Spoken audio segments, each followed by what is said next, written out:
Yeah, it is another episode of the Autumn Windbags. RJ and Soto here. Hello. We've reached a threshold. Uh-oh, what's that? This is how serious I am into this podcast now. Oh no, what's going on? When I go to my browser and I put in the letter P and the letter O, you know how it fills in what the rest of the URL is. Normally, like everyone else, would be Pornhub. It's now Podbean, the hosting site for our Jesus. website. It has. I've come onto this website. I've come onto my computer, not COME, onto this computer so many times for the podcast. I've done it more times than I have for porn. If that's not a sign of how dedicated I am to this show, I don't know what is. Let me see your porno phone. Now, the phone is a different story, right? That's private. It is a separate entity. Separate entity. It is so burned into the fiber of the mainframe and hardware of my computer that it's never going to be able to get pulled out. But on my computer, on my home office computer, the website has overtaken porn. That's how big this is. That's impressive. I'm not gonna lie. That's very impressive. Yeah. I have an old cell phone that I just hook up to Wi-Fi. That's my porno phone. Mm-hmm. I don't watch porn on anything else. Really? Nope. Why not? Just the porn phone. Nope. That's it. I got my phone. I got my laptop. I probably got some VHS tapes somewhere deep in my closet. Yeah. I know all the times. I can't. Yeah, you're weird. Well, I can't. It can't consume my life, man. You gotta spread your wings away. Spread my seed, Soto. Fucking throw up. All right. Well, speaking of wide receiver porn, Julio Jones is still out there on the market. So last week when we did our show, like the news broke like basically right as we recorded, so it didn't really. We didn't really sink in yet. You want to sink in yet. And I thought, okay, this will probably be figured out by the time he's done. But no, Julio Jones still now out in the open market. We're recording this on June 2nd. As of June 1st, it's the end of a specific fiscal time for players where if he was going to get moved, it's going to be after June 1st anyway because of cap reasons. It's very long and complicated, but Atlanta can save money by not moving him until June, right? After June 1st, yeah. After June 1st, which is where we're at right now, and he's still currently available. And basically the way it is with any quarterback or skill player that's available, the Raiders seem to be thrust into the discussion as a possible suitor because everyone looks at John Gruden as this mad scientist and he's just going to throw guys around and he's going to grab whoever, money, age. I just think it's more of a star power thing. I just don't think the rest of the league or the rest of the, analysts out there just feel that the Raiders have this star power that a franchise fitting of the Raiders should have. I just don't think they feel that we have it. They think Gruden's a star fucker. Yeah. I mean, you talk about the main franchises, like even you could argue who's better or who isn't, but the Cowboys have more star power with their big three than our big three. Yeah. But and that's a fairly close comparison offensively. I don't think that. See, this is a very big like media and fan mentality of like star power. It's like, oh, I know this guy's name or this guy's fantasy stats or this guy's jersey sells so well. Like, I don't think that's as big of a part of like GMs and coaches. Owners, yes, because they're thinking, I got to sell season tickets. I want to sell jerseys. Like owners think that way. Team presidents think that way. Marketing thinks that way. There's no way Gruden and Mayock think that way. Not a chance. Like they got their strengths and their faults. They're not one of the kind of guys that are just like, oh man, like just think of how long the autograph line is going to be for Julio Jones during training camp. Like that's not on their mind at all. But you can't help but assume that John Gruden, again, in his, mad scientist lab is thinking, shit, man, throwing deep to Julio Jones. He's like mindsturbating to so many plays he would design for like this beast, a top 5 wide receiver for the last 8 years. Well, yeah, it's the problem that I'm seeing here is I think that a lot of Raider fans out there and a lot of analysts are looking at the whole Antonio Brown debacle and kind of have that PTSD. The thing is it's a completely different situation. Antonio Brown was a cancer with Pittsburgh, and it wasn't really a secret. He was a cancer in that locker room for years. Years. Yeah. Mike Tomlin is probably, God bless you, Mike Tomlin, wherever you are, for having to deal with that shit. Yeah. And then you have Raplesberger just freaking throwing his dick in everyone's face. It's like, come on, man. That's a rough locker room. No wonder Tomlin always looked pissed. Like he's always just dealing with something he didn't have to. Fucking guys. But yeah, man, it's not the same thing. For all accounts, Julio's a freaking, just a regular dude. Yep. He likes to go out there and play. Doesn't have any off the field issues that I can remember. He just wants to get paid, or he wants to go into a situation where they're looking to win now, not, oh, well, we have Calvin Ridley. We have other guys that we can move forward with. We don't necessarily need him. We need the cap space more than we need him, basically, is where the Atlanta is right now. Well, and this is what it comes down to. All 32 teams in the NFL would want Julio Jones on their roster. It's who can afford him. For the right price, yeah. For the right price, right? What are you willing to give up in a trade to Atlanta, and what are you willing to pay him? He's due about $15 million next season. His contract gets pretty easy after that. You could cut him without losing too much. But also reports are that he's going to want to restructure contract when and if he gets traded. So that's another part of it. Which works well for whoever takes him, because they can restructure that deal where it's not so much of a cap hit every year. Yep. They can structure it into bonuses and workout stuff and all kinds of crazy stuff. They're freaking wizards out there with this cap shit. But yeah, man, I mean, look, you know how I feel. I want players, right? Mm-hmm. And I want and it's great. Ruggs, you're going to be a superstar, or you can be a superstar, or it's 70% chance you're going to be a superstar or whatever. Mm-hmm. Well, he's already a superstar. And you've talked about, oh, well, he's 32 years old or this and that. Coming off an injury. Guys, just get the best players you can on your team now, because what happened in 2017 after 2016? That was the window. The windows, they close mighty quick in the NFL. So you always see half the teams don't make the playoffs 2 years in a row. So you got to get it when you can. So, yeah, I think the issues with Julio Jones are obvious, right? 32 years old, coming off an injured season. Huge paycheck. And he's such and you're going to have to trade something for him. I think the news coming out getting leaked that it was Atlanta has a first rounder on the table available. I don't buy that. That's Atlanta leaking stuff to try to raise the price of Julio Jones. I think it's second round pick and something else. If it's a first round offer, then they're also okay. Maybe there is a first round pick offered to Atlanta, but they're like, okay, you got to pick up some of the price tag. Yeah, that's first round pick. Yeah. You pay half his salary. So and then plus you give us a third, right? Like there's it's always something in return. Yeah, you could trade a first, but you're not. It's not just a cut and dry deal. Straight up swap. Yeah. Honestly, even a second's just as good as a fuck. We saw it this year. Look who we got in the second round. Who everyone was saying was going to go on the first. So there's a big group. There's Carl Cochran said it. There's the top 10, and then there's the next 40 players, and those are interchangeable depending on team need, on the position, on who moves up to what, who you're afraid is going to take them behind you, and those next 40 players are second half of the first round, second round guys. So it's all a big mesh. So if you want to give up a second round pick for Julio Jones and that price tag, that's going to be kind of rough. And I think that's what Atlanta's running into is teams aren't willing to do both. They're not willing to give up that draft capital and foot the whole bill for Julio. So this is what it comes down to. I think just about every team would be willing to separate themselves with a second round pick and pay him $15 million if it's a prime Julio Jones. If it's the 2015, 2018, like top 3, top 5, like at worst top 5 receivers in the NFL, I think I would say Raiders do it right away, right? I think most teams would be like, okay, that's if they can swing it cap wise, I think they'd afford it. If it was 4 years ago. Yeah. It comes down to what percentage of Julio Jones in 2021 is that of his prime, right? Is he 80% as good as he was in his prime? Is he half as good as he was in his prime? That to me is the number, right? A second round pick, $50 million for a prime 100% Julio Jones, do it. Yeah. 80%, maybe 70%. I don't know. Hell, getting kind of iffy. Even like a 6, because like you said, he's all reports are is a guy that doesn't get in trouble. He's so much better than everyone else, though. It's like even a 60% Julio. Fuck.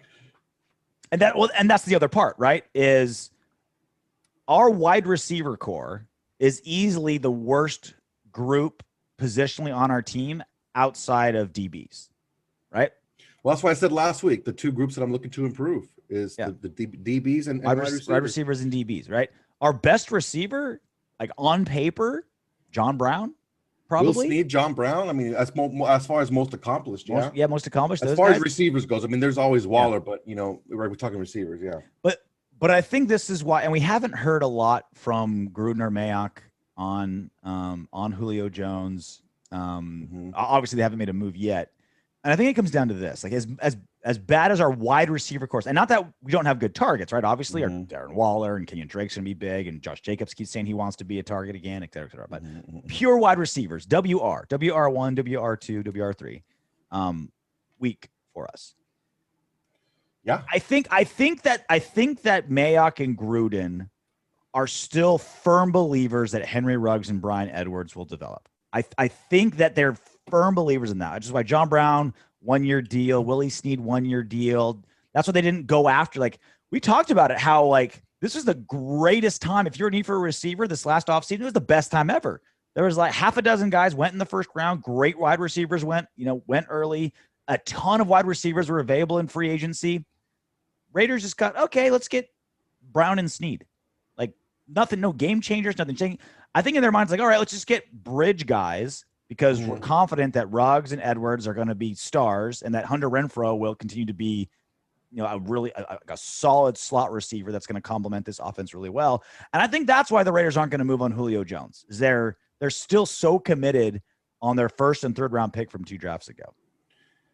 This is the issue facing the Raiders. It's going to be the issue facing the Raiders for a few years to come. Gruden has so much stability in his job that he doesn't have that I need to win now attitude, right? Yeah. So we're having to wait and see what happens with these draft picks.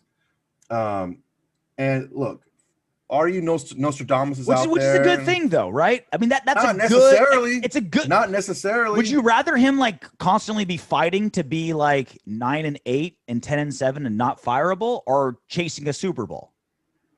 I want him to chase a Super Bowl. He's not chasing a Super Bowl right now. He absolutely is. Oh my God, dude. He absolutely. What is he? I'm not saying he's doing it always correctly or always doing it right. Look, but he's clearly not just trying to tread water to not be fired. He knows he's not going to be fired, so he's not treading water just to be fired. He's taking an absorbent amount of time to get where he wants to go. He's already pivoted twice. Okay, let me build this offensive line. Nah, it didn't work. Let me tear this offensive line down and do something else with this money.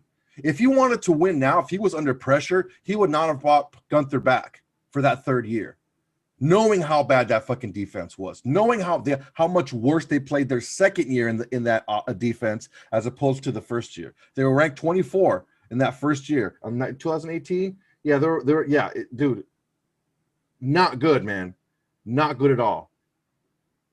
I don't know if John Gruden taking too long to fire Gunther was his like, I'm under no pressure, and more just like he believed in his buddy and he just like wants his buddies around, which is the problem. It's a different problem. And this is what I'm talking about with a lot of these Raider fans out here who are just like, oh, well, yeah, they're going to be great. Don't worry. Yeah, this guy's going to be this guy's going to be that. Well, when it doesn't happen, then they just forget about it. If you have a chance to get a star player, okay, and here's my reservation over Julio Jones. What makes Julio Jones great, and this is the argument against it. I hear, and I've read a lot of things about, oh, we got Jerry Rice late in his career, and he still ended up balling out. Number one, you're talking about the best receiver to ever play the game, who never used the tools that Julio uses to get open. He used crisp route running and timing to get open. Okay. Yeah. There was a pretty funny video of Ocho Cinco and Deion Sanders lining up again. They were having a conversation and they started lining up against each other, and like, because they're both alphas, and like, oh yeah, I would take you this way, I would take you that way. He's like, oh, you ain't beating me deep, Cinco. You ain't beating me deep, this and that. And then Chad Ochocinco said something that was really smart. He said, football is not about a straight line. It's not about running fast in a straight line. It's about faking, about making someone believe something, moving, timing, being able to be sudden. And that's why Jerry Rice was able to perform as well as he did so late in his career. I'm not saying that Julio Jones can't do it. What I'm saying is what I've seen from Julio Jones is that his winning of passes is more his overall athletic ability. He's such a supreme athlete, and that deteriorates over time faster than being a crisp route runner.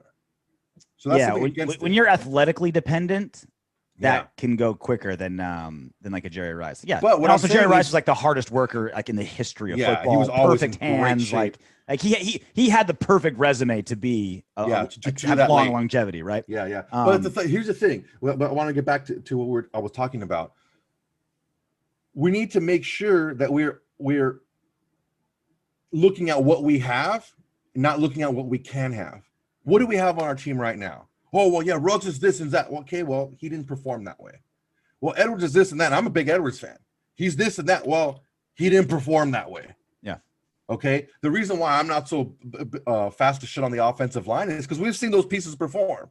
Yeah. Okay. But the receivers have huge question marks. And if you can relieve some of those question marks, the better. The more, the better.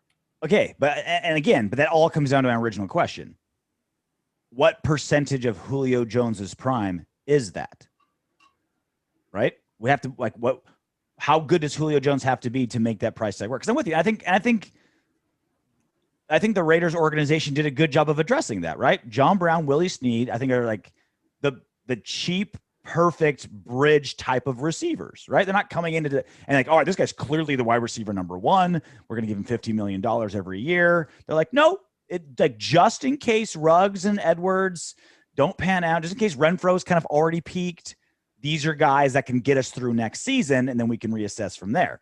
Coming in with a really expensive $15 million a year, trading away a high draft pick for sure wide receiver one is a different situation, right? And again, I'm not against it. Like I was super down to get a sick ass wide receiver one that was available. At what cost, right? I'd rather have Yannick Ngakoue, obviously, right? Because our passing game is a lot stronger than our pass rush. I just don't know what Julio Jones we're gonna get, and so to make that kind of move, to trade that kind of draft capital and pay that kind of money with a wide receiver core that's not great, but the ceiling is super high, right? The basement's low with our receiving core, but the ceiling's through the roof with multiple players. It's like. We're good this year, right? Like our wide receiver core to see where we can go.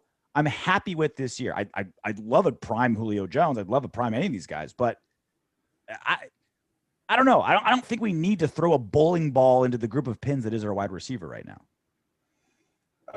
I mean, it's just a little bit of a different philosophy than we have then. I mean, I'm looking at if I'm gonna take a chance on something, I'm going to take a chance on a proven commodity. Mm-hmm. And I'm not saying this up and down the roster, but when you talk about somebody like Julio Jones' stature, that's the type of guy you take a chance on because you never heard of him being out of shape. You never heard of him coming in and not working hard. He had an injury. He had a year where he was injured. 1 year where he was injured. Okay. And for all accounts, he takes good care of his body. But I mean, so it's just a difference of philosophy. Because you're taking a chance on these kids anyway. You're taking a chance on these kids. I mean, I think Bryan Edwards can be a pretty good player, but we don't know. We don't know that for sure. And Julio Jones is the big X receiver we're lacking, right? We got a ton of little speedy guys. We don't have any big wide receivers other than Edwards, right? Waller can basically be that guy. Right? Waller was lined up at the X a bunch of times because there was nobody else. He's essentially just a huge X that blocks well, right? Like that's Derek you Waller. Line up on the line. You line up on the line every now and then. Yeah, you can put him in the backfield. You can put the guy anywhere, right? It's Imagine Waller. You have Julio, Waller, Edwards, Moreau on goal line. That's pretty decent. I forgot which game it was, but the Chiefs ran this awesome play where they had all their tight ends lined out wide, and then they just ran deep. It was to end the second quarter, and they're on a 50-yard line or something, and they just threw a little dink to Tyreek Hill, and all the receivers and tight ends just blocked all the DBs that were way down the field in prevent defense. Tyreek Hill just ran right in. I'm like, dude, imagine, Julio Jones, Foster Moreau, Darren Waller, like being those guys, and then just giving it to Ruggs, like a little slant or something, saying, all right, you got 3 huge bodies in front of you, nothing but DBs, and looking at the asses of your best blockers. See what you can do. Make it work. I don't know. I flip-flopped on this in the last 5 minutes talking with you, because I went into this thinking like, okay, I'm not convinced Julio Jones is enough of who he was to make that kind of sacrifice, but he is exactly what we need offensively. And right? you're not going to find anything better. You're not going to find anyone with a better pedigree than Julio Jones. At 32 years old, he's not old. Guys, he's not old. He had one injury season. 32 is not old. If you're a running back, 32 is old. Mm-hmm. Wide receiver, if that caliber, 32 is not old. So what? So you would give up a second rounder, pay him $50 million a year? I mean, I'm not saying exactly that. No one else is willing to do that, but I mean, there could be something that can be worked out if we can figure out the contract a little bit. Yeah, I'd be willing to do that. That's a big hit, but I mean, we'll figure something out. Yeah, I mean, Mark Davis fucked over people out of $750 million. I mean, I'm sure he can make 15 work. Anyone who wants to make fun of Mark Davis, like, oh, just some goober and like a weird haircut. It's like, dude, he took $750 million and from the city of Las Vegas and Sheldon Adelson, like a bajillionaire and a city. He was able to swoop in for $750 million of free money for his own stadium and team to move. He laughed and straightened his bowl cut. Come on. That is as baller of a move as has ever been done on a football field. Pulling that off. Thug. The Davis father-son tandem don't get enough credit for like their business dealings. You know the story of how Al Davis like just swindled the Raiders from his partners? Yeah. He had 2 partners, and he basically just swindled them out of it. Mark Davis swindled $750 million. Yeah, we got one of the guys with the Windbags. Like one of the guys from the Windbags said that, yeah, he was a customer of ours. Like, you never mentioned the Raiders or Al Davis in front of him. Yep. He was still bitter Bertha about it. So you're going to hate this next segment. I already saw it. And I already hate it. Yeah, you're going to be really, really triggered here because how much you hate Derek Carr. No. So this is really going to bother you. Like when the facts hit you, you're going to be really, really pissed. So Nick Shook, NFL writer, got into the next gen stats for deep passers. Okay. So any pass over 20 yards is considered a deep pass. And he did the next gen stats, right? Which is a couple things. He looked up completion percentage over expectation, CPOE, completion percentage over expectations. Because we hear all the time, Derek Carr can't throw it deep. Derek Carr can't throw it deep. He's a dink and dunker. He's a terrible deep throw passer. Well, he graded the top 10 quarterbacks in the NFL last season who are the best deep ball throwers based on multiple things, specifically completion percentage over expectations, which represents the difference between a passer's expected completion percentage determined by evaluating a number of factors, including pressure, time to throw, distance of attempt, separation between target receiver, nearest defender, and actual completion percentage. On that list, some, guys you'd expect. Number 10, Josh Allen. Number 9, Justin Herbert, Russell Wilson, Kirk Cousins, Aaron Rodgers, number 4. Number 1, weirdly, is Daniel Jones. I guess this is great deep ball. Number 2, the second best deep ball thrower in the NFL. Your quarterback, Derek Carr. 24-52 for 968 yards, a 10-1 touchdown to interception ratio, 124.2 passer rating on passes thrown 20 yards or more. He is a brilliant deep ball thrower. And the other part of this, the reason why he's ranked so high is because of the CPOE. Things like pressure, receivers, and how close the defenders are. He's so high on this because not only is he getting these throwing these great deep balls and being productive with his deep ball, but he's doing it when wide receivers are basically covered and he's hitting them perfectly. He's doing it under pressure because his offensive line was an injury shambles and COVID shambles last season. He's doing all this production under the worst case scenario, which is why he's graded the second best deep ball thrower in the NFL. So the floor is now yours, Soto, for you to explain to me how he's still a terrible deep ball thrower.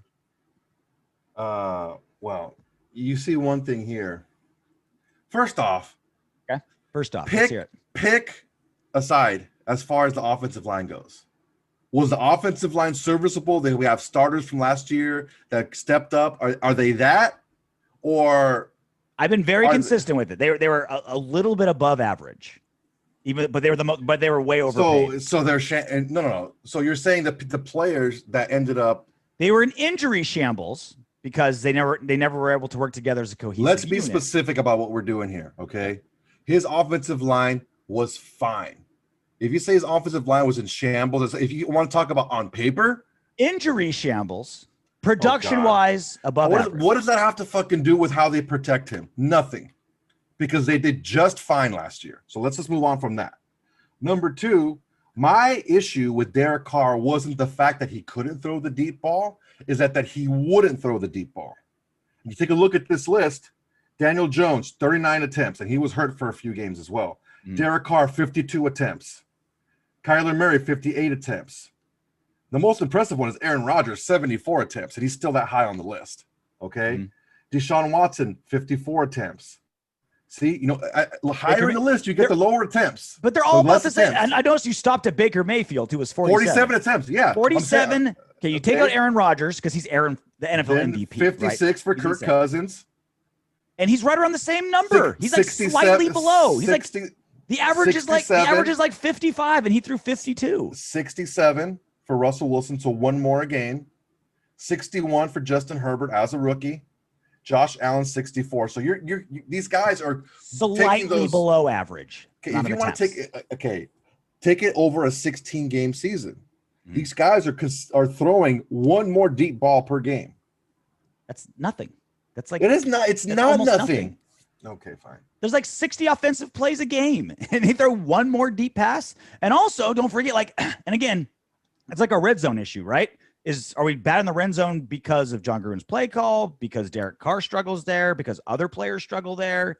They're all kind of sharing the blame a little bit. I think it's fair to say, right? Now we can argue who's more to blame than others, but we can all agree John Gruden has really conservative play calling, right? Like we can all agree, like run first, ask questions later. You know what I mean? Like Derek, and this is the other part. The other part of the equation is Derek Carr was throwing it deep when the defense knew he was throwing deep. That's the only time John Gruden wanted to throw deep. It was one of those Hail Marys late in games, or it's 3rd and 17, and still Derek Carr was successful. And again, go back to the offensive line. Derek Carr sucks under pressure. He freaks out under pressure. He led the NFL with 11 completions, 426 yards, and 6 touchdowns on deep passes against the blitz. He's improved. Like all the criticism that Derek Carr gets, 95% of it, the stats say it's not his fault. The stats say, no, he's actually good at those things you're criticizing him at.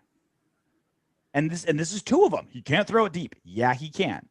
He sucks under pressure. Not anymore, or at least not last season. He's getting better on his feet. Again, the same problems with Derek Carr are still there, and there's only really 2 of them. Fumbles a lot, which is a giant dagger, and red zone issues, which is we don't know a giant dagger. A giant dagger. It's also partly Gruden, partly Carr, partly the rest of the team. Like there's other factors there, right? So again, I'm down to criticize Derek Carr when he deserves it. Certainly, like the Atlanta game last season, other parts late in the season, a part of the collapse. Plenty of blame needs to go to Derek Carr. Certainly the fumbling, certainly partially the red zone issue. But I just can't stand he's a bad teammate. Oh, he can't throw deep. Oh, he sucks under pressure. No, he doesn't. No, he does not. And here's yet another example of it. All right. Another guy who's done a lot of work on studying Derek Carr, a guy that we haven't had before, but we've wanted to for a while. We finally got him. Sanjit. You've heard him on a fantastic YouTube channel, highly recommend you check out. And he's going to join us next right here on the Autumn Windbags. Joining us now, you can check out his fantastic YouTube channel, hardest working guy in Raiders YouTube. Sanjit T joins us now. Daily YouTube videos, cranking it out. You never get bored following you. How you doing, Sanjit? Thanks for joining us. Thank you guys, both of you guys, for having me. I really, really appreciate it. RJ reached out to me on YouTube.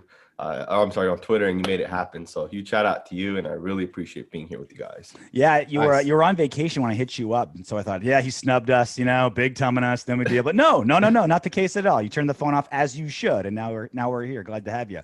Yes. So like the biggest story, I feels like every single time there's a skill player that's a big name that hits the open market, all of NFL or potentially media hits the open market. All of NFL media assumes the Raiders are in on it, right? Whether it's Aaron Rodgers, Russell Wilson, and now Julio Jones, everyone just assumes that John Gruden, the mad offensive scientist, wants to just like throw as many pieces of the puzzle in there as possible.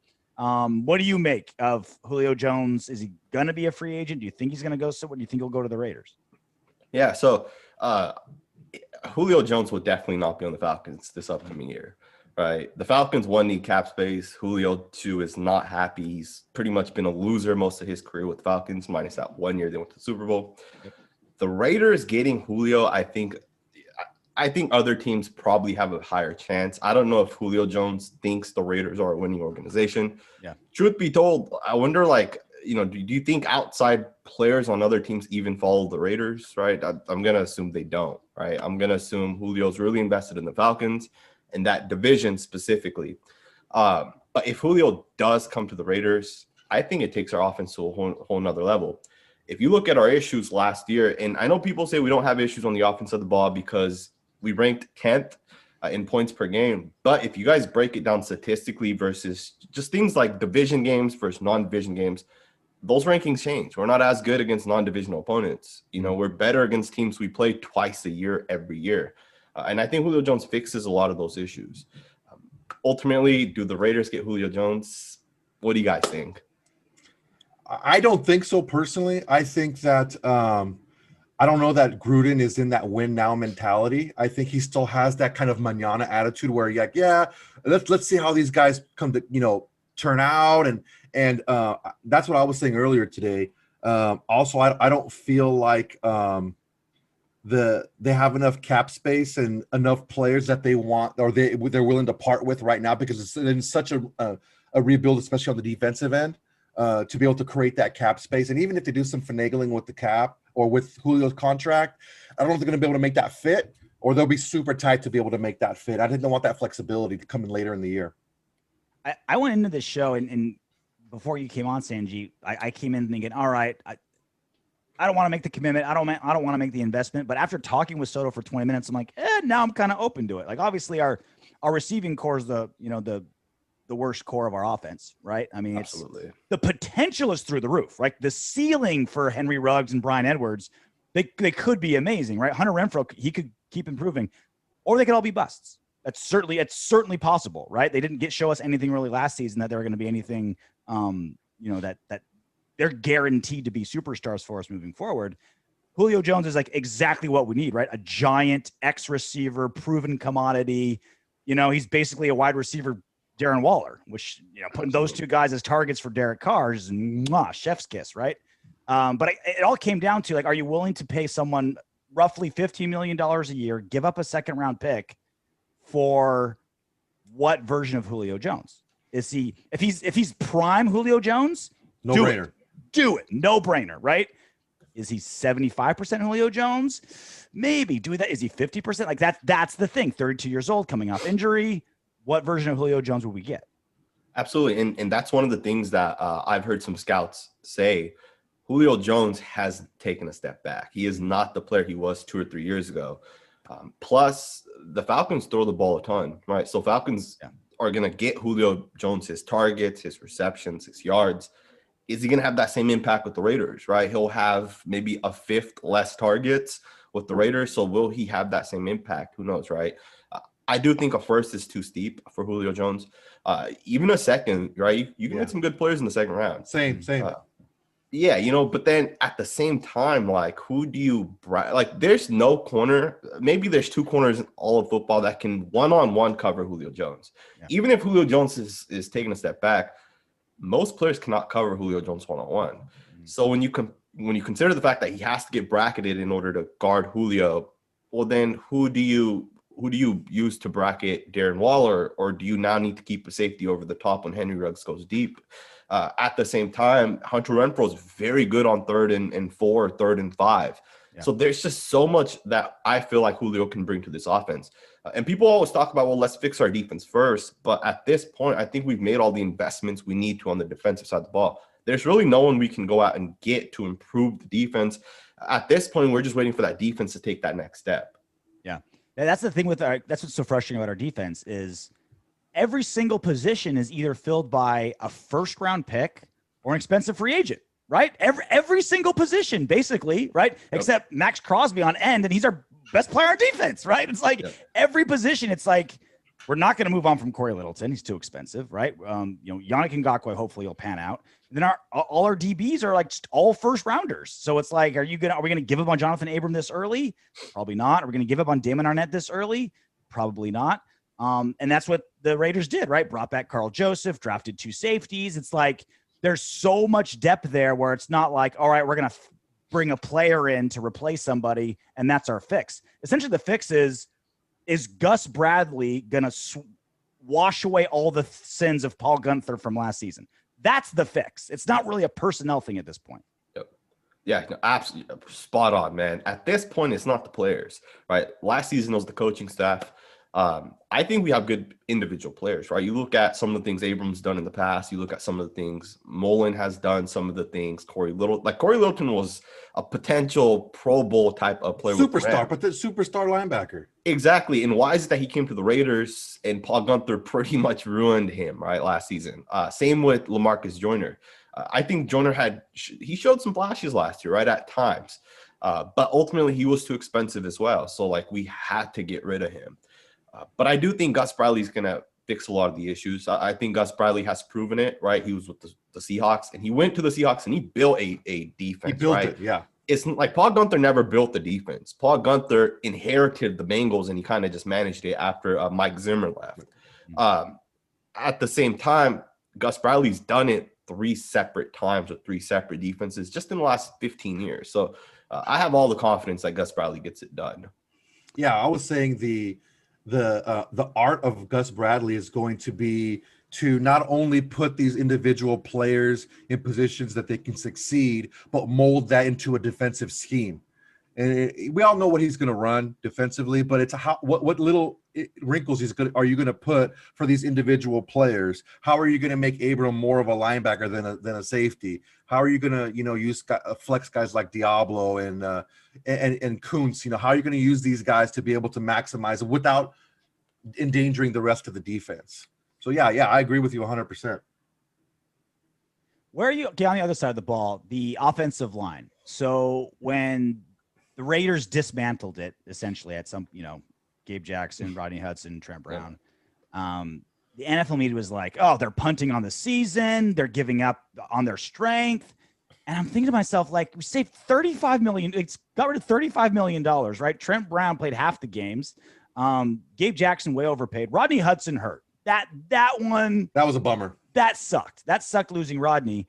But then you look over and you're like, all right, Colton Miller on the left, he's set. Guard we're set. Andre James at center, we've been told has been the guy to be. And when he played for a game and a half or so, he played fantastic. And then a first rounder at right tackle. I think there's safe questions about the offensive line, but worried about it. I think that's too strong. Where are you? Yeah, I totally agree with you, man. I think people made a much bigger deal than needed to be. I totally understand the Rodney Hudson. That's the only one. That's the only position, in my opinion, we actually downgraded at. And that's only because Rodney Hudson is a potential Hall of Famer, right? You can say he'll definitely have a shot at the Hall of Fame. And you're going in with an undrafted guy, right? A guy that no one's really seen play. I mean, we've seen him play. I think he fumbled 2 or 3 snaps. The one game he actually played. 2 games. One game he started. The other game before that he played as well when Rodney Hudson got hurt. But I love Andre James, man. I've been saying it since Andre James' rookie season. I remember putting videos out of Andre James saying, I think this guy's going to be the starter. In fact, when the Raiders re-signed Rodney Hudson last year, or they extended Rodney Hudson last year, I was actually disappointed. I told myself, I think we're making a mistake. We let John Feliciano walk John Feliciano hurt, man. He's a good football player. You know, we let him walk. I was saying we need to get rid of Gabe Jackson and just let Feliciano start because we save cap, right? We save money. And then we signed Rodney Hudson, and I said, we're making a mistake again, man. Like, he's a great football player, but he's getting up there in age. But I will say this. Rodney Hudson got his ass kicked by Quinnen Williams. And Quinnen Williams is a great football player, right? But Rodney Hudson 3 years ago would not have allowed that to happen. Rodney Hudson was, in my opinion, coming on the downward slope of his career. Outside of that Rodney Hudson to Andre James transition, I think Denzel Good's better than Gabe Jackson. I don't know if you guys agree with that. I don't know what you guys' general thoughts on Denzel Good is, but I think Gabe Jackson was I think he was overhyped a little bit, right? Raider Nation always said, oh, Gabe Jackson's a top 4 guard, which I disagree. I don't think maybe 1 or 2 seasons in the past he was, but I don't think he was that anymore. Trent Brown played in 4 games, right? Like that was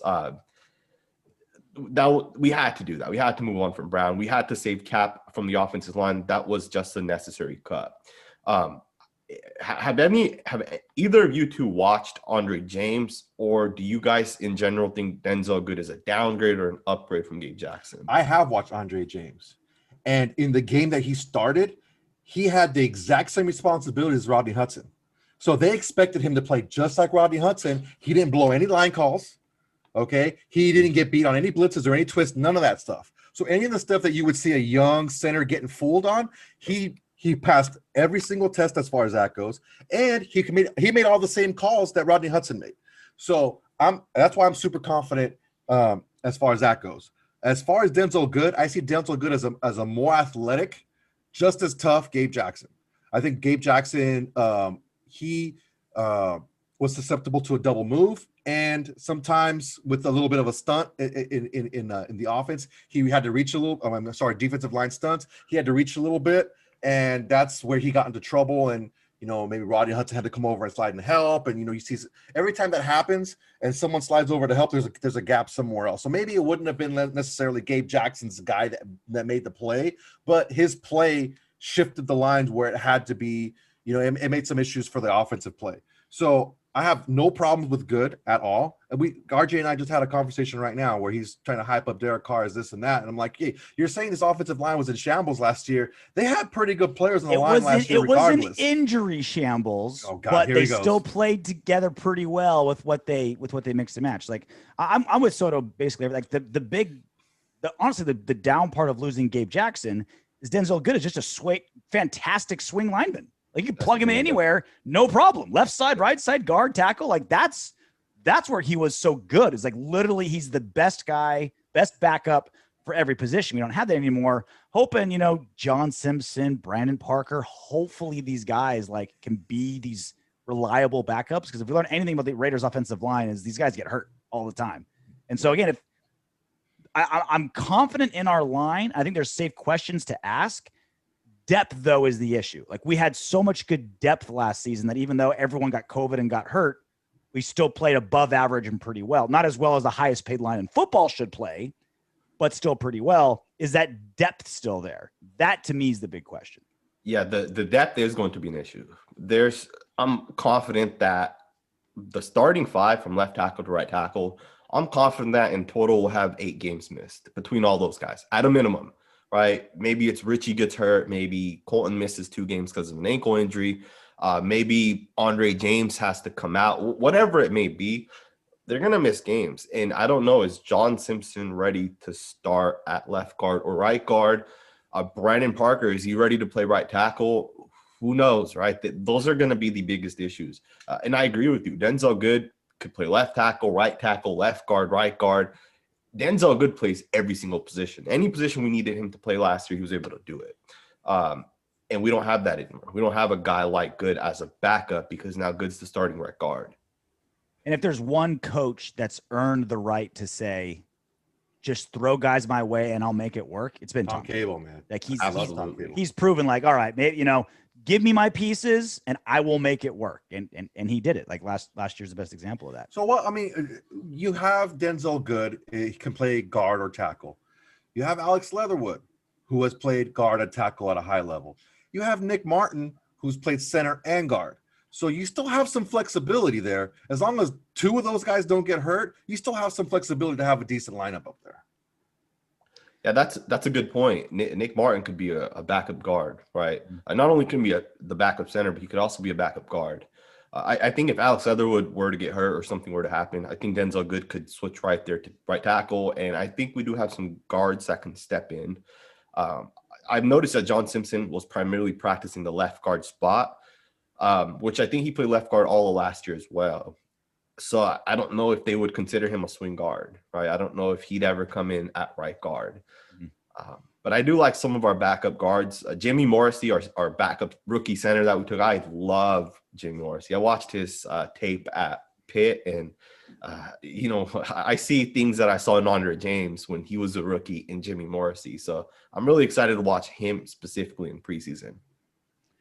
This is like such an open-ended question, but it's such a weirdly controversial one with Raiders fans.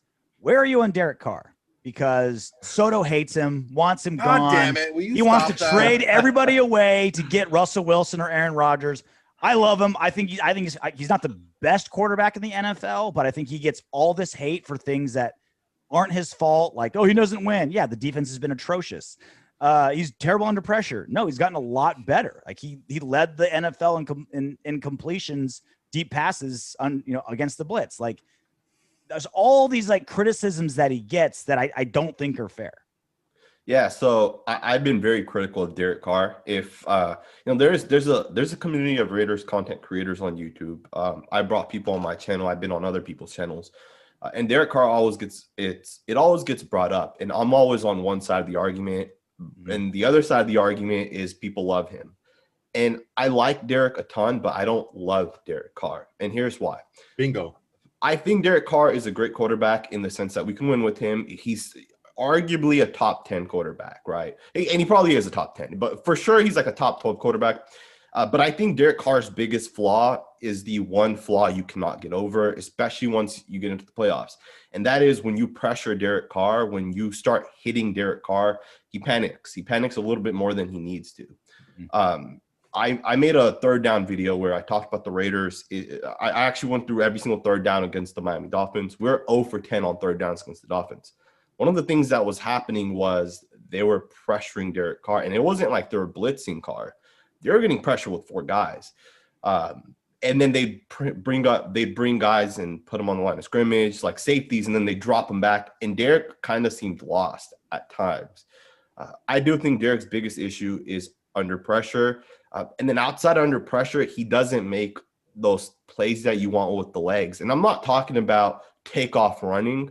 More so than if you have pressure coming from one end, step up in the pocket, take 3 steps to your right and make the throw. I don't see that from him. I see him check the ball down as soon as his first or second read is not there. And those are things that I think ultimately, especially when you get into the playoffs, you can't overcome those, right? The Raiders last year, think about this. We finished 8-8. We're 4-2 in the division last year, which means outside the division, we're 4-6. But if you don't consider the first 2 weeks, right? The 2 weeks, Panthers and Saints game, you have 0 film on a basically a brand new team.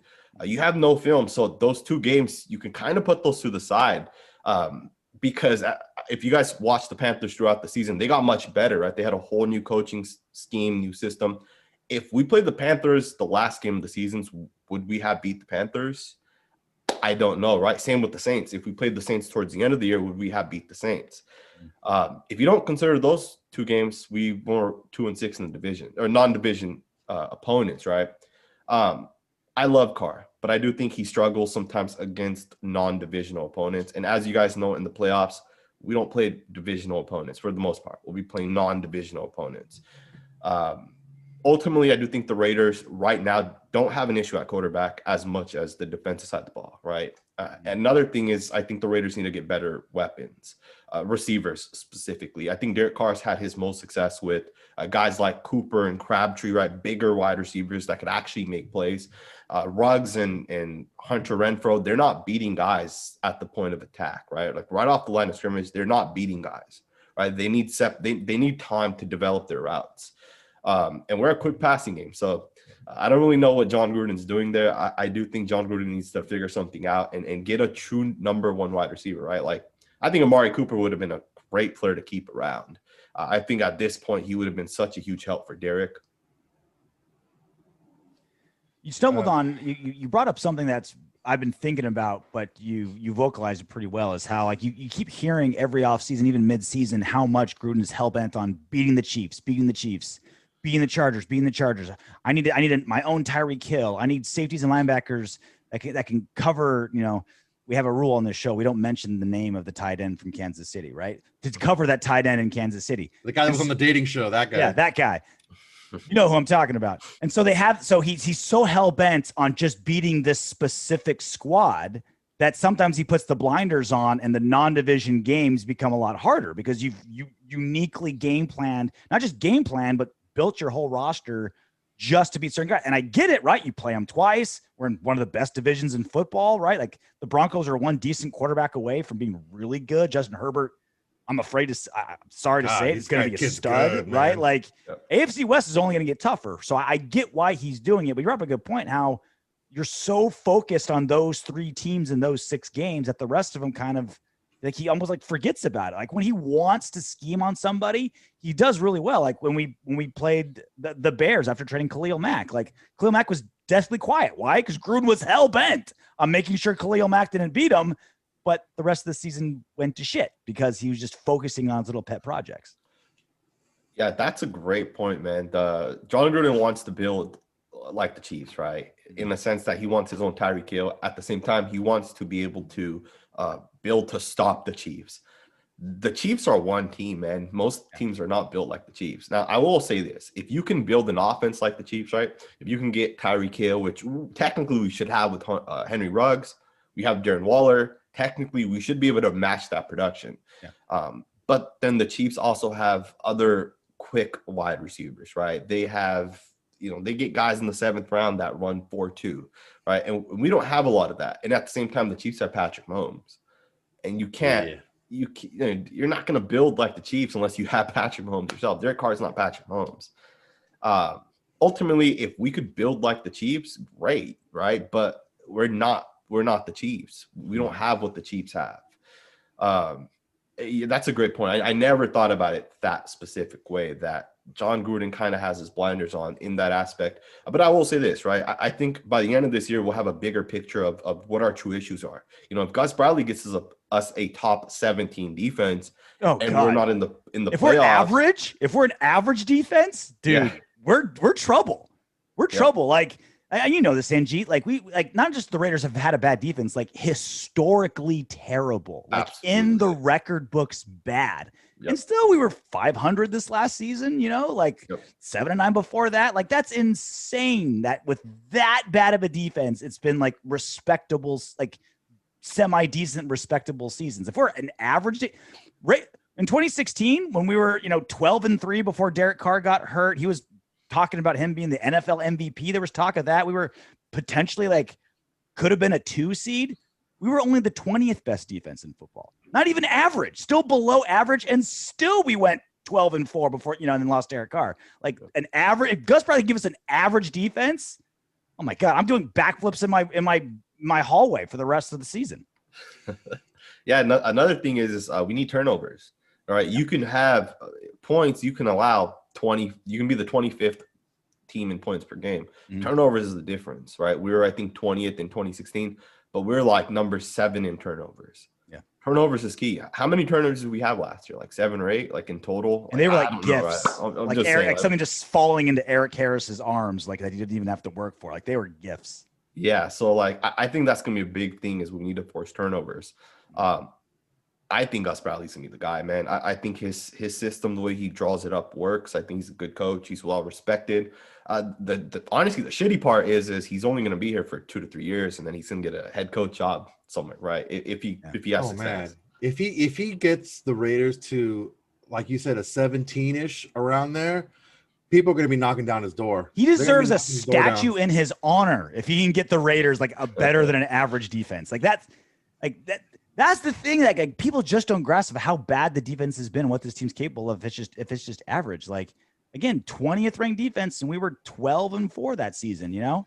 I mean, and that's what I said before when like the defensive coordinator search was going on, like right after Paul Gunther got fired and those last couple of games. I was like, if I'm a defensive coordinator, I want to be the defensive coordinator for the Raiders, because all you can do is go up. Like, the defense has been so terrible. If you're just decent, if you're below average, just regular below average, instead of travesty in hell below average, that's a massive improvement. And then that's going to get people paying attention. It's like, oh, you pulled the Raiders out of the depths of hell defensively to something maybe respectable. Like, that's superhero shit. This should be parades for you in Vegas. Yeah. Well, so here's another thing though, right? Is like in my opinion, going into the offseason after last season, I was saying this, that we need to cut some of the more expensive offensive linemen, specifically Trent Brown and Gabe Jackson, and we need to replace those guys, and we need to use that money and invest it on the defensive side of the ball. We didn't invest a lot on the defense, right? Just Yannick Ngakoue, I think, is the only guy we really signed. I guess Solomon Thomas. And then we brought guys back like Kendall Vickers. I guess Quentin Jefferson's another guy we brought in. But then we drafted a ton of guys. But my point is we got cheaper on the offensive line. So is Derek going to get pressured more now? Is he going to get hit more? And what happens when that happens, right? When Derek Carr gets pressured more, what's going to happen? Is our offense going to take a step back? Are we going to go from the 10th best offense in points per game? Or are we going to become like the 17th or 18th best now because Derek Carr's been pressured more? Those are going to be the questions that are going to get answered this year. Yeah, I don't hate Derek Carr as much as RJ wants to put that narrative out there. You want him dead. You want his whole house world to burn down and all his worldly possessions. Nice. I never said any of that. Yes. No. What I am saying is I have two issues with Derek Carr. He is way too risk averse. Yep. And that shows up. That shows up on third downs, and it shows up in the red zone. Okay. And he is not good at making plays outside of the offense. And when just like you said about getting pressure, you have to make plays outside of the offense. He locks in on his primary receiver a little bit too long, and that doesn't give him the chance to go to a secondary receiver. So it's main receiver, drop down, main receiver, check down. And those are the issues that I have with Derek Carr. RJ wanted to shove in my face, oh, well, he's, number 2 in the league against and throws over 20 yards, and he had like the second fewest in the NFL. It's like, well, he doesn't throw the ball deep enough. He needs to be able to push the ball down the field more, number one. He's too risk averse, and it's like you don't lead the league by almost double in sub 30-yard field goals if you're good in the red zone. It just doesn't happen. Those are like, 30 yards and less, like the 11, 12-yard line? Isn't that more Gruden, though, than Carr? RJ, come on, man. Like, isn't that more Gruden than Carr? When are you going to give it? When are you going to put the onus on Carr, man? Like, we have to demand more of everybody. All the time I do. All the time. We haven't even brought up my biggest criticism of him, Mr. Fumble-Rooski. Drops that ball all the time. That's my biggest criticism. Okay, look, he doesn't fumble nearly as much as he shits the bed in the red zone.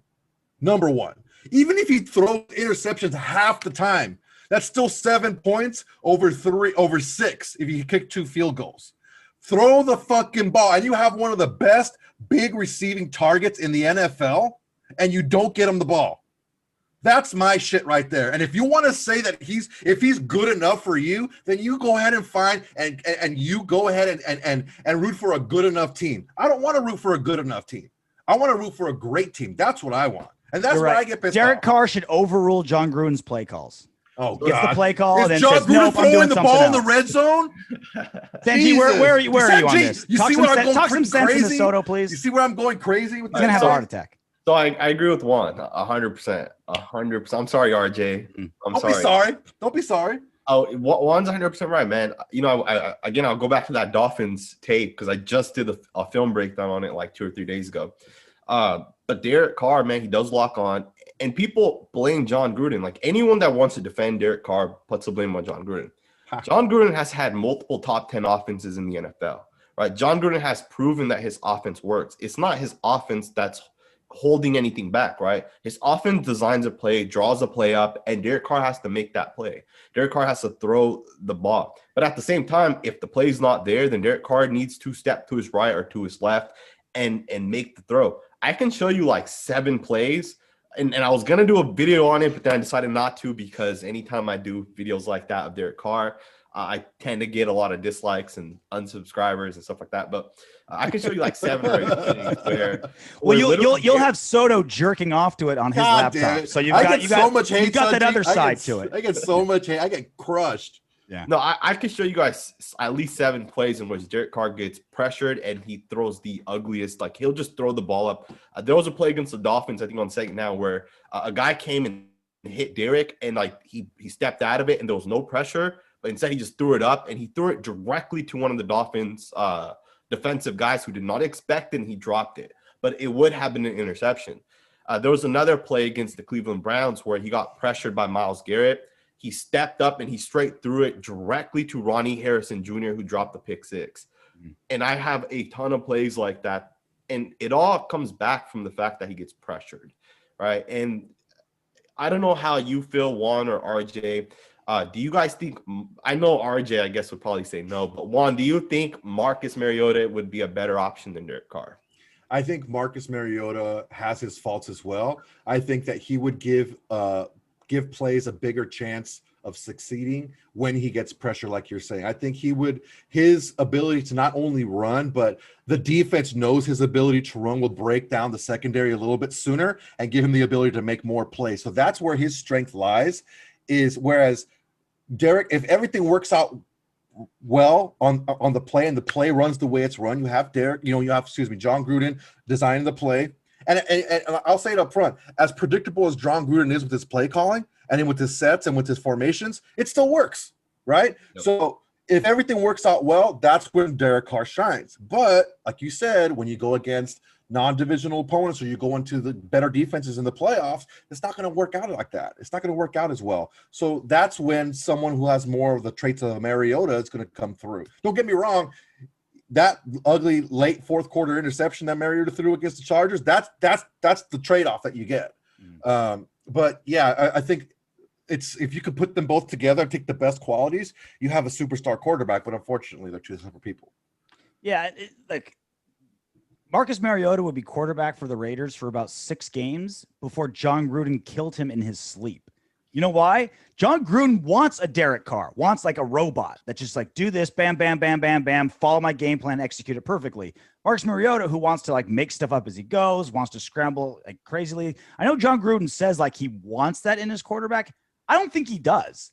I don't think he wants to be a guy that just like decides to run or plays backyard football. Like that would drive John Gruden through the wall. I thought like, earlier in the offseason when there was talk of like Russell Wilson wanted to, move and get traded to the Raiders, John Gruden would pull out all of his hair with him as his quarterback because he's just constantly ad-libbing and doing what he wants. That's not like John Gruden hates that. He wants a computer with an arm, and that's not Marcus Mariota.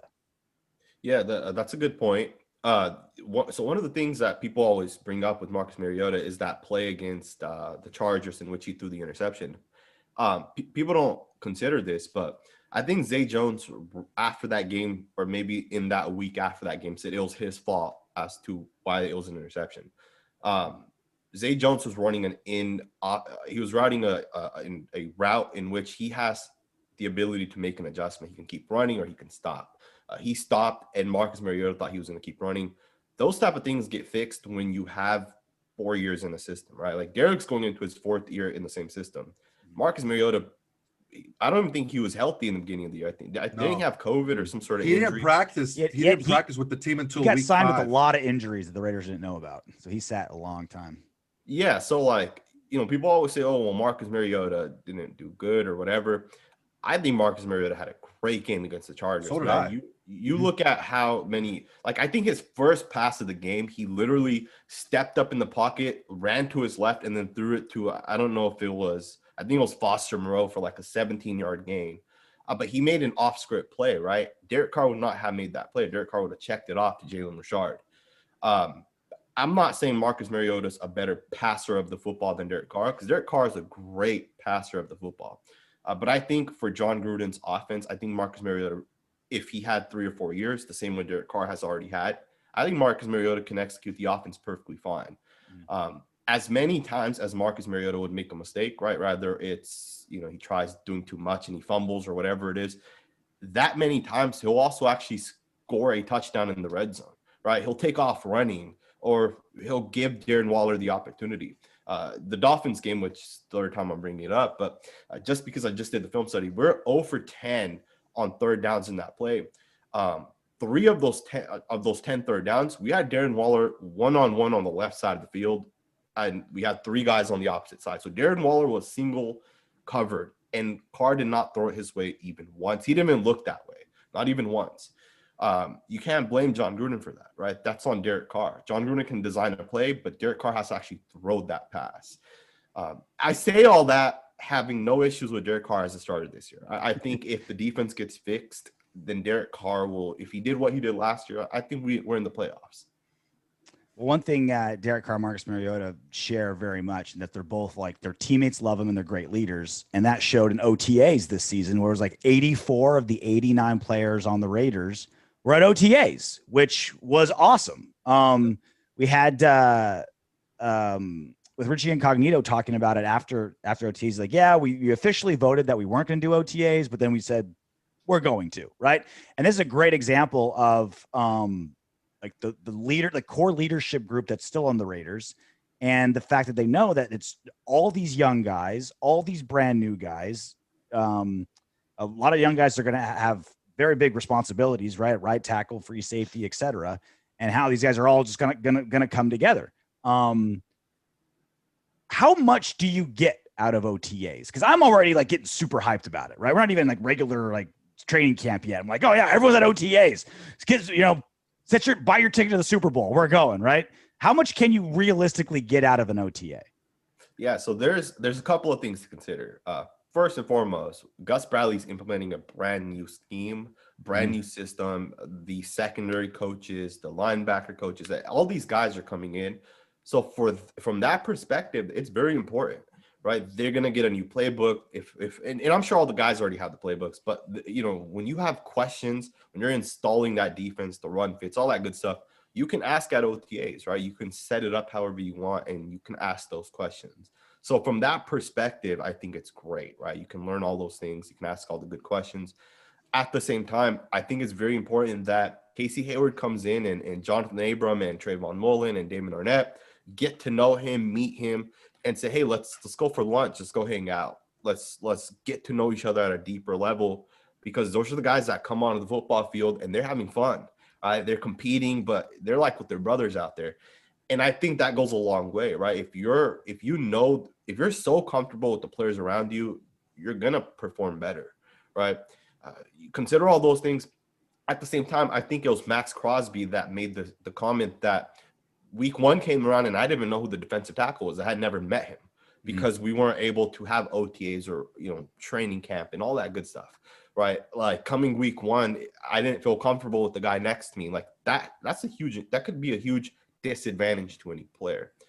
I think OTAs is very, very important. And I think for like the GM, for the John Gruden specifically as well, we saw David Irving not be brought back. And I don't know if David Irving was ever at OTAs. Someone told me he did show up to day 1 of OTAs, and he was out of shape. That and a couple other issues was the reason why he ended up getting cut. Now, I don't know if that's true, but I do think the coaches also get to see Jonathan Abram come in and say, hey, we told you to bulk up to 220. Where are you at weight-wise? PJ Hall, where are you weight-wise? And if you're not there, you're going to cut him, right? I think that's important from that perspective. You can see what the guys are doing, how they were training, and all that good stuff. Damon Arnett, that guy looked freaking huge now. He put on some weight. Was it 15 or 25? Like 15 clean pounds, man. Like he looks like the same ab-wise, but he looks a little bit thicker up top. Yeah, man. You can tell he's talking to the really buff guys in those NFL weight rooms. Like, hey, how'd you get so big? I've got a couple tricks. I've got a special serum that might help you out. As long as it's on my team, baby, that's all I care about. Make sure you check this guy out on YouTube, Sanjit T, hardest working guy on YouTube when it comes to working for or covering the Raiders. Sanjit, this was awesome. Thanks for coming on. Thanks, man. Appreciate it. Absolutely. Thank you, guys. I really appreciate both you guys. So thank you. All right. Thank you so much, Sanjit. That was great. Good stuff from him. Yeah. So let's get to this. Let's get to the juicy part of the NFL news cycle. So let's get into some dirt. just get some TMZ shit. The You know what I mean? good Stuff, yeah, like the good stuff that like really sells tabloids. Tickles your plums. So Lynn Bowden Jr., we remember we drafted him last draft. Third round pick. Third round pick. Didn't even make it through training camp before we traded him away to the Dolphins. And everyone looked at that as like, all right, John Gruden looked at like a joker player that he thought would, we turn this like quarterback into a running back and how be able to do this awesome, cool stuff, this different stuff. And they got him and they're like, all right, he's definitely not going to be able to do that. And there was rumors too of how he was kind of like a bad influence on the younger players, like flashing like, oh, he's more worried about like the paint job on his new ride as opposed to like being there in practice, stuff like that. Right. So golongtd.com did a profile on Lynn Bowden. And in that he blamed the Raiders for looking at him in a negative light that wasn't his fault. Remember, he got arrested at his grandmother's house back in Ohio. No charges filed against him. They just basically raided the place and he was there. And during that interview, Bowden said that he called the special teams coach of the Raiders, talked about it, and overheard the coaches in the background saying, oh, this kind of shows what a terrible guy he is. We got to get rid of him. So a little bit of he said, she said here, Soto. It could have been the Raiders leaking that info to kind of validate their choice of moving on. This could be Bowden either exaggerating what happened or making it up what happened to try to make the Raiders look bad. Either way, he's not a Raider, but what do you make of the whole? One thing's for sure, drafting him was an absolute failure, regardless of whose fault it was. I mean, what I'm unclear on this. Was the phone call in question or the Zoom call in question prior to the draft or after he was drafted? I think it was after he was drafted.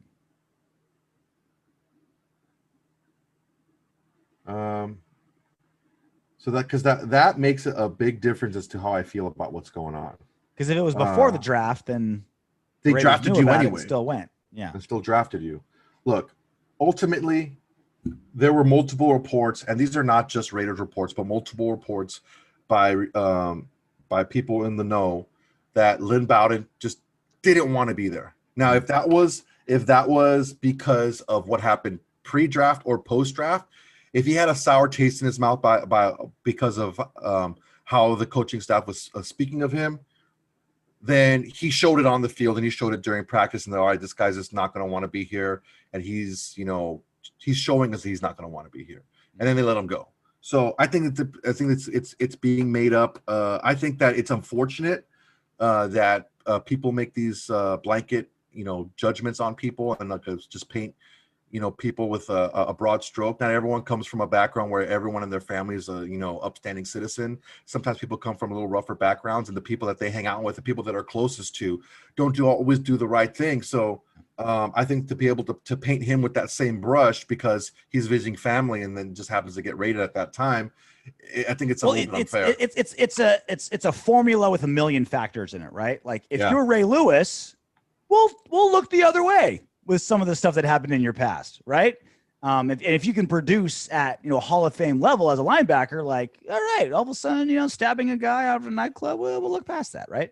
If you're Lynn Bowden Jr., allegedly, if you're Lynn Bowden Jr. and you're not really as fast as they thought you were, you're not really as shifty as they thought you were. We think maybe you're kind of like a bad influence on the rest of the young guys and with the wrong attitude. And hey, he was arrested at his grandma's house. What kind of background? It's like all those pieces kind of add together, and that's what I think turns people, can turn teams away. Like it's very, unless it's like Aaron Hernandez type stuff. Like it's rarely like one big thing, and you're like, okay, we're done with him forever, right? Like it's got like you see guys with like domestic violence issues, they get second chances. You know what I mean? Like those, so if you're good enough, that you'll always get a second chance in the NFL minus like a killing spree, right? Or beating a chick up like Ray Rice. Even then, like I think he come back for a little bit. Didn't Ray Rice eventually make a comeback? No, I don't think so. Anyway, none of them. Lynn Bowden Jr. wasn't any of those guys, and so I guess as Raider fans, what we can take away from this is another example of I think Gruden and Mayock drafting who they want a guy to be, as opposed to drafting who he is, right? And Mayock brought it up this offseason multiple times. Like, we got to get better at not trying to put square pegs in round holes and being like, all right, yeah. Because that was Paul Gunther, right? It's like, hey, you're my Mike linebacker. You're going to do this. Well, but my skills are this. I don't care. This is what you're doing, right? This is my scheme, yeah. So the good thing is, I guess the positive sign that I got from this whole Lynn Bowden situation and with this extra news we got coming out now, the Raiders seem to start to be a little bit more self-aware, right? They're like, okay, we've made these mistakes with the guys that we've drafted. We're aware of the problem. Can we do better? Because the thing, I mean, there's like those levels of awareness, right? There's those the entry level of awareness is you have no clue. Even when you mess up and people point it out, you still have no clue what you did wrong. Yeah. Then you identify it after it's pointed out. You identify it as it's happening, and then you correct it as it's happening. That's like the highest level, right? Mm-hmm. The thing is, it's like the thing that got me so, and this is why I'm so critical of some of the picks and the placement of the players with this Raiders regime is they jump on both sides of the fence, kind of like you with Derek Carr. It's always one thing when it's whatever is to your grass favorite. Is green on both sides of the fence. It's whatever fits your narrative, that's what you're going to jump onto, right? Whereas, okay, we didn't draft Josh Allen or Devin White because Cleveland Farrell was a better fit to our scheme, right? Mm-hmm. Okay, but then you drafted Arnett, who wasn't a fit to your defensive scheme because you liked the player. It's like, okay, well, which one one of the like. You have to be consistent in how you pick these players. Yeah. And I mean, this is something that, like you said, you're picking a player because this is going to be our X, or this is going to be our Y. This is going to be our this guy. Well, no, that was just a player that someone picked up that they just happened to do something well. Mm-hmm. And that's what they're known for now. But yeah, it was a head scratching pick. Another line. I mean, just get them and line them up with these head scratching picks. Another thing that you brought up on, you love your Bleacher Report lists. Top 5 sleeper teams for 2021. Yeah. And I guess, do they describe like exactly what sleeper is? Because it's the list, and then they basically just pick the over on their win totals, right? So it's basically like their top 5, like bet the over on win totals. Yeah, these are the best bets to go over. As far as the Vegas odds for wins. So number 5 is the Bears. They're saying go over 7.5, so 7.5 wins to go over on the Bears. Number 4 is the Raiders, over 7 wins. So what is that? Like an 8-9 or something like that? Or 8-9 record? So 7-10. The Raiders going 7-10? Over 7, so it'd be 8. It'd have to be 8-9. Like do the Raiders have a losing record next season? Is basically the question here, right? A losing record still gets you in, right? Can the Raiders go 8-9 or better next season? Well, we ran through the schedule when the schedule came out, right? We're playing the NFC East, thank God. Our travel schedule ain't as bad as normal. Like the Raiders' travel schedule is always going to be. Hey man, look. The defense for Washington is on par with the defense for Miami. And Fitzpatrick fucking killed us last year when he came in the game. Fitzpatrick won that fucking game, dude. Yeah. Okay. So he's their guy there now.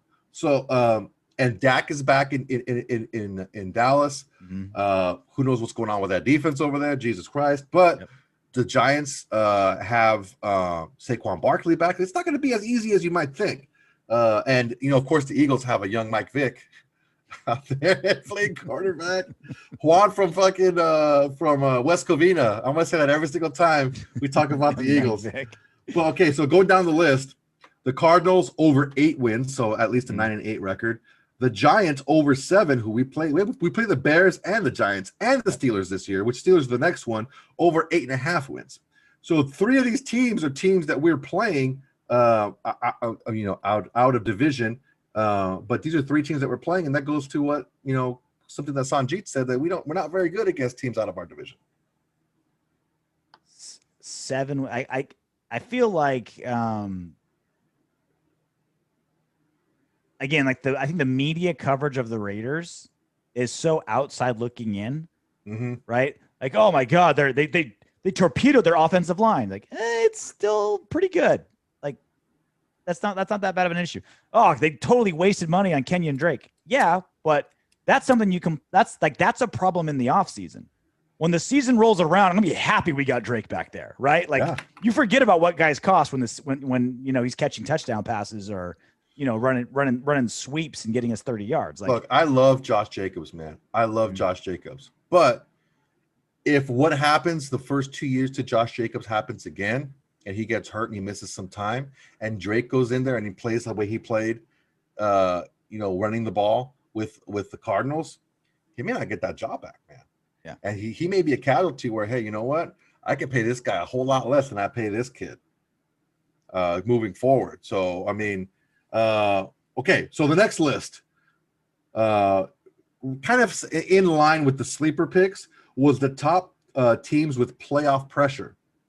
So the teams that have the most pressure to make the playoffs. And interestingly enough, number 5 is the Cardinals, who were number 3 on the list for sleeper teams. Mm-hmm. Number 4, the Bears, who were number 5 on the sleepers team. Mm-hmm. Number 3, and we're hearing this, Vic Fangio. What are you doing over there, man? Yeah. Broncos at number 3. I mean, I guess it makes sense, right? I mean, they built a pretty nice roster other than quarterback, and then now they pretty much pivot from the guy that was their guy, Drew Lock, and now you get Teddy B over there. I mean, I guess it makes sense. Number 2, your Las Vegas Raiders, and who were number 4 on the top 5 sleeper teams, and the number 1 team with playoff pressure this year are the Giants, who was number 2. That's a weird one. You know what, man? I think what they're thinking is they have so much belief in Danny Dimes that he's going to be able to make it happen. Mm-hmm. And they get what was like number 10 pick or something like that when he was drafted, above a couple other quarterbacks, and they're saying, okay, this is the year. If not, then we're going to have to overhaul it and start over again because it's not going to happen with this team. But I mean, as far as playoff pressure goes, you have to be very clear on what we say about that. I think the head coaches on 4 of those 5 teams are the ones that are on the hot seat. I think that with the Raiders, the hot seat's going to be either Mayock and or Carr, as opposed to it being John Gruden, because he has what? It'll be Mayock. It'll be Mayock. Whatever problems the Raiders face next season, it doesn't matter what it is. Offense, defense. I don't know. I don't quarterback play, linebacker play, schematically. I'm not saying that the blame deserves to go to Mayock. I'm saying the blame will go to Mayock because Gruden is Teflon in Las Vegas in the Raiders organization. The axe will fall down on Mike Mayock, whether he deserves it or not. And maybe Derek Carr. If he pulls a 2017 after 2016, the way he did next year, if he pulls a 17 in 2021, I mean, it could be him. It could be him too, not just Mayock. It could be him too. And he could, Gruden can make it work. He can talk and I gave him a shot and I tried to make it work. It just didn't work, and we have to move on. And I wish him well and blah blah blah blah blah. But I mean, what the fuck do I know, right? Well, I know you want the offense to fall apart next season so you can get rid of Derek Carr, but God, I don't want my team to lose. Yeah, you do. You ready to do some what up windbags? Yeah, why not? Go windbag. Rick Grimes, 2 Z's. Rick Grimes. You're gonna love this one. Get your dick out, Soto. Carr is bad. Ruggs would have been so much better had he had a quarterback that could actually hit him in stride. Carr is 46-63 after 7 years. I have seen enough. I want Mariota or trade for Rodgers and get Julio Jones. Trade the next 3 years first-round picks for Rodgers and Jones and go play for a Super Bowl for the next 5. Deal. See, this is what I'm talking about. I'm down for Carr criticism as long as it's accurate. Yeah. It's not accurate. Bringing up Carr's record over the last 7 years, again, historically terrible defenses. What, 4 offensive coordinators during his time in the NFL? 4, I believe. Look. I get what you're saying, but there has to be some responsibility put on Carr. And I take a look at the 16 and 17 seasons. 2016, the team was 12-4. Okay, The team scored 416 points. That's 26 points per game, 7th in the NFL. The points against were 385, so 24.1 points per game. That's 20th in the NFL. Okay. The following season, the defense actually got better. They were still ranked 20th, but they only gave up 23.3 points a game. The offense went from 26 points a game to 18.8 points a game. Now, the defense points per game got better, but their ranking dropped. The entire who cares about the ranking, dude? It's about how that's many who you're points. playing. Because your records, because that's exactly who you're going against. And they were 20th the same. They were 20th both years. Yeah, so the same, not good. But they went 6-10 that year. And the one thing you can really look at is look at the huge drop in points per game offensively. And Carr is one of several factors for that, right? I mean, you're telling me new offensive coordinator has no effect? Come on, it has to a little bit. I didn't say it has no effect. I'm not going to make that the first thing that I point to. Jeff Garrison, Ruggs is going to be explosive. He's going to be a huge part of this offense. He's going to set a team record for most explosive plays in a season. Hopefully, it's this. I can see that. You think so? I mean, look, what we forget. I don't want to get stuck in this recency bias. Okay. Because I think you and I and the dearly departed Rory were super pumped about getting Ruggs because of the fact that he caught the short passes and he made them into huge plays. Yeah. Right?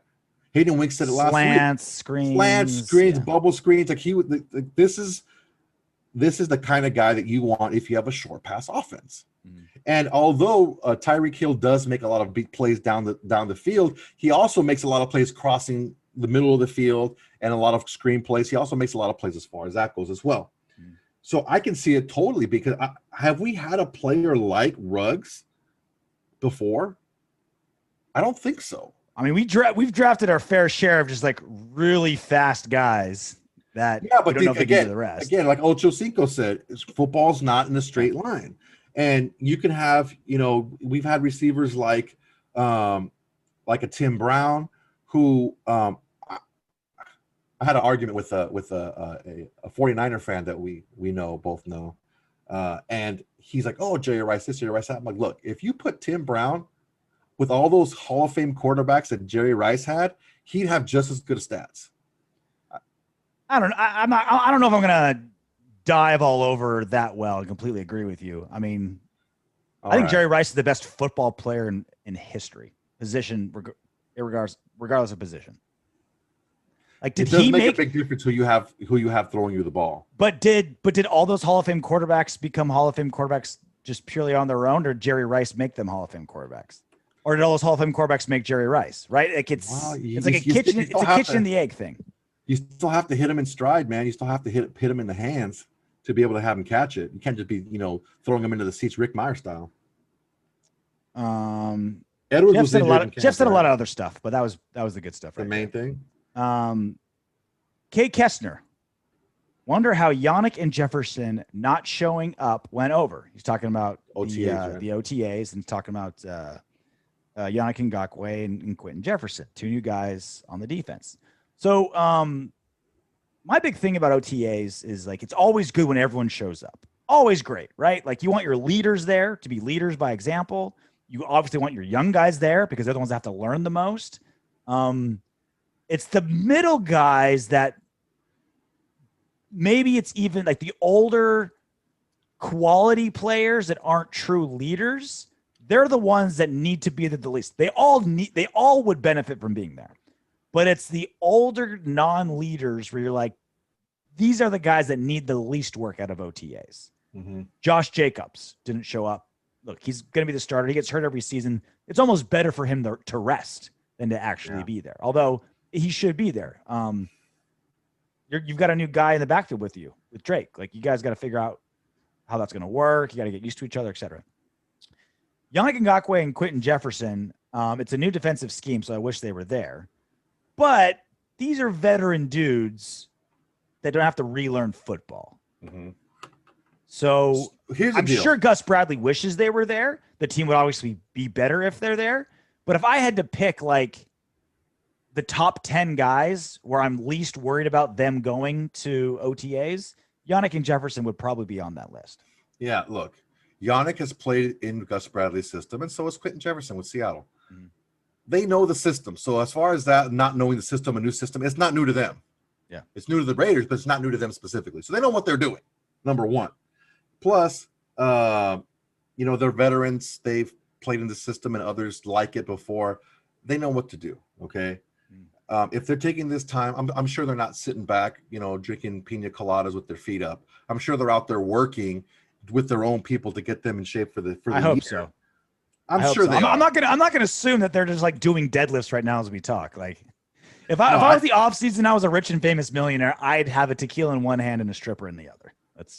That's also, I'm also not in the NFL. So. And a stripper in the other. Well, I don't have any issues with that. I think it was fine.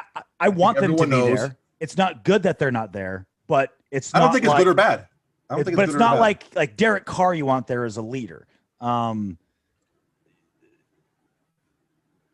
Like Alex Leatherwood, you want there, right? Brandon rookie, like you want rookies to be there, right? You want the leaders to be there.